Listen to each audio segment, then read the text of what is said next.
Alright, so I'm going to just bring a character in here and put some clothing on her, a skirt, which is pretty easily done. I'm just going to make it quick and simple. I'll probably just pause it while I'm modeling the object. Close, but I'm going to go to Window and go up here to General Editors and go down to the visor and wait for it and go to mocap examples, bunch of motion capture, and there's a couple of different walk cycles. And if you just middle mouse drag the walk cycle character, your middle mouse button, it'll pop it onto the scene, and the thing is way too huge. Just ginormous for this kind of simulation. So first take her and scale her down. So take the group node, and I should be able to scale her group down. There we go. So take the walk to reference node here and just pull that down. I'll shrink down the skin as well. It should be a little bit better for walk cycle. So just walking character, nothing major. And I'm going to just create a taper object here, just a little cone shape.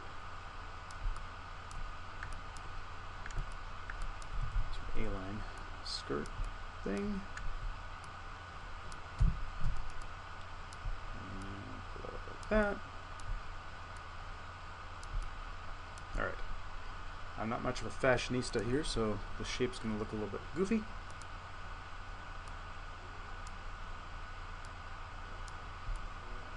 But let's go with that, I guess, for now. A little bit higher. And maybe make the radius a little bit smaller. Okay.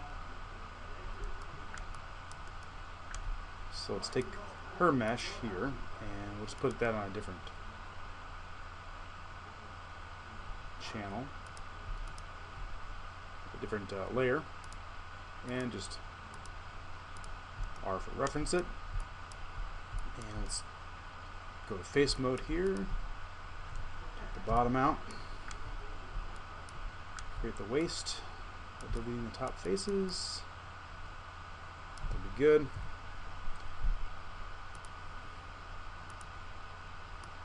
Let's pull that up, and basic shaping, I'm just going to use an FFD modifier. Sorry, a lattice deformer. Change the divisions here to 3, 3, and 3. That would be good enough. And let's go to lattice points. Just want to get the shape in a little bit so we don't have no interpenetration of the hands. And you can make the top a little bit fit her a little bit better.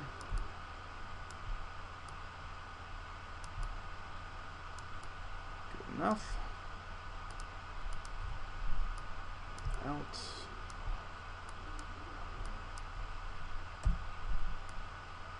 Okay, cool. So penetration looks good. Go back to the mesh and just delete the history to make that mesh simple. And I'll just go to vertex mode and pull that out. Alright, let's double click on the move tool and go to soft selection. Pull the radius back a little bit tighter. Just get that off her hip a little bit. Alright. That's good enough. Alright, cool. So make her character. Well, first we'll make this skirt a cloth object. So end cloth, cloth. And when you make the cloth object too, you can change the type of cloth. So there are presets here. And you can go down to chainmail, burlap. Beach ball and airbag are nice because you can actually have a volume. If it's closed volume, you can have it bounce around like lava, honey, loose, thick knit. I'll just go with t-shirt. And go with t-shirt and hit replace. It's off the screen there. You can't quite see it. And medium weight and friction, so just kind of cotton fabric. Click on her and make her a collision body. That's it. Click on the mesh, right click, and go to vertex. And I'm just going to, since the bones are showing, I'm actually going to turn bones off. Turn joints off, there we go. I'm going to select her waistband. And then shift select her mesh. And use this constrain cloth body to collision objects. And that's set to spring, so I'm going to change the spring node to, go back here to the dynamic constraint, set it to weld. In the first frame it should start weld right away, and she's off and running. So again, it's better to, again, keep things, keep her sitting still so it settles first, the cloth settles, then she walks away. I think I can probably take the animation here.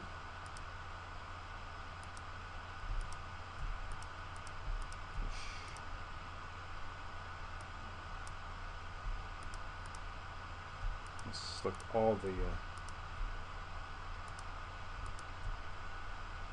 the bones here.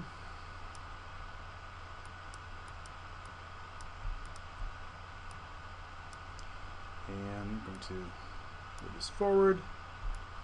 Shift select every piece of animation, slide it forward a little bit. I think it's going to go wacky because it's trying to simulate while this is happening. So let it settle for a second before she starts running off to the races, and you got this crazy behavior where it kind of wants to fly up. She's walking too fast.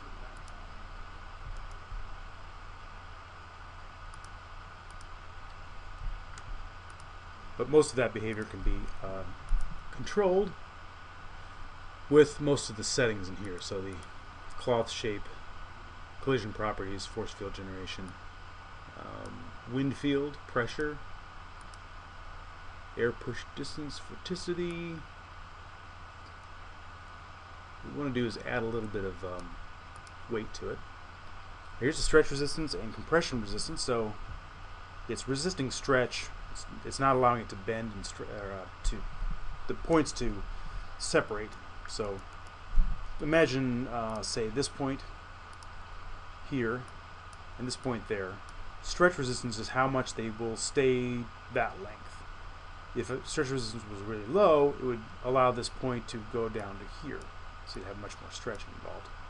Compression resistance is the same thing, but it just doesn't allow compression. So it's a little less compression resistant, a lot more stretch resistance.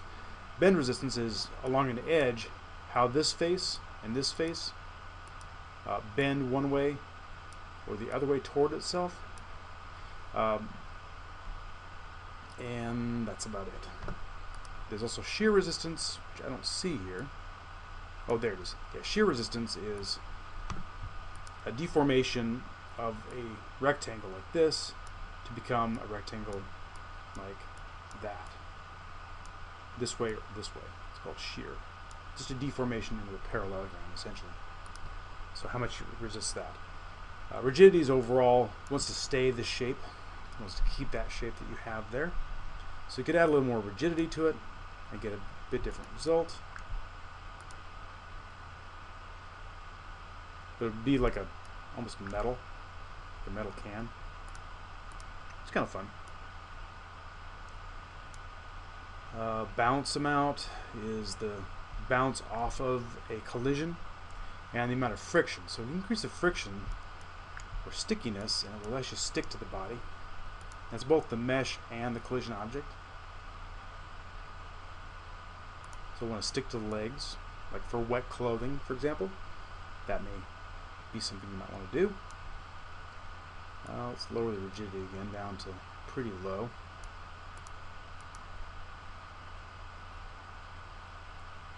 So it does have that bouncing upward effect. So we could increase the mass or more likely play around with the scale of the whole overall effect, which is under nucleus here. So don't play with gravity, leave that alone. Increase the air density and have that have an effect. It's pushing through the air. It's a very kind of thick. It's like going through water. So you actually want to have somebody who has like a gossamer cloth and dives in a pool of water. That air density would give you a water density eventually. Wind speed is again the wind. So we're going on the plus x-axis. The wind would be blowing into this direction. Of course, with no air density, there's no wind. The wind has no effect. It's windy, but there's no density. It's like a space wind. So that'd be blowing the clothing around. All right, so kind of cool stuff you can play around with. Feel free to tweak that as much as you want to. The scale attributes is time scale and space scale. Time scale is how fast things will move, and space scale is probably even more important, is how big the character is going to be. So if I increase the space scale, it's as though the character just grew into a giant, and the effects are going to be much more slow and like a giant flag waving in the wind. If I make this 0.1, it's like a little napkin size cloth. So that might actually help. If you lower the space scale, you might get better results with your cloth. So play around with those two settings to get the effect you're looking for. If you want to cache this, again, go to the cache mode, which is add cache.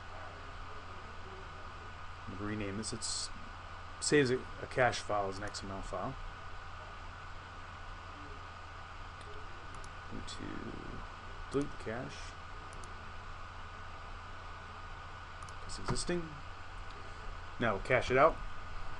Again, I prefer the caching of using pipeline.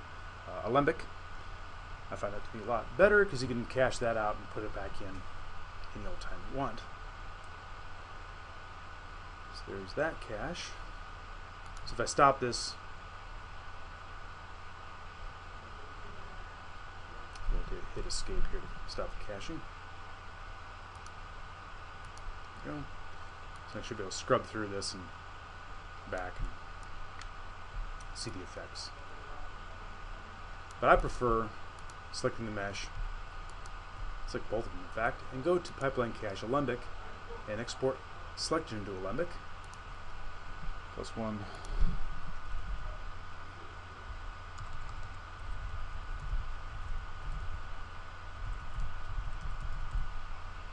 That throws the Alembic file inside of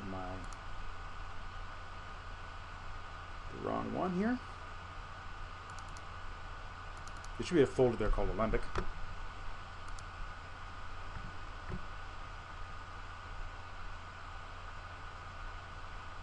If the parts that didn't already cache previously, it'll just roll that cache into Alembic and it'll resim the rest of it.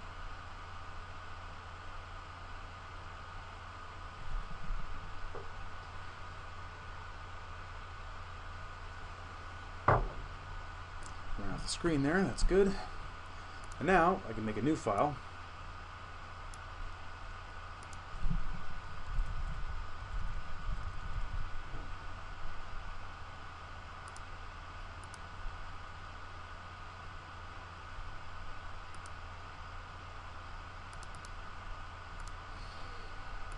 New file, there we go. And just go to Pipeline Cache, import Alembic. Grab that same cache file.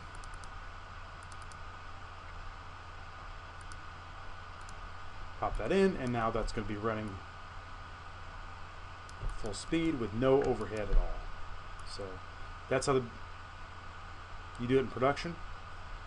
You have multiple characters like that if you want to. Import it again. Take the center of the two characters and we'll just group them real quick. Over there. Let's group those guys there. Rotate them around like this. And have them run into each other. just their timing, all that kind of stuff, all separately. So that's cloth simulation and caching in Maya.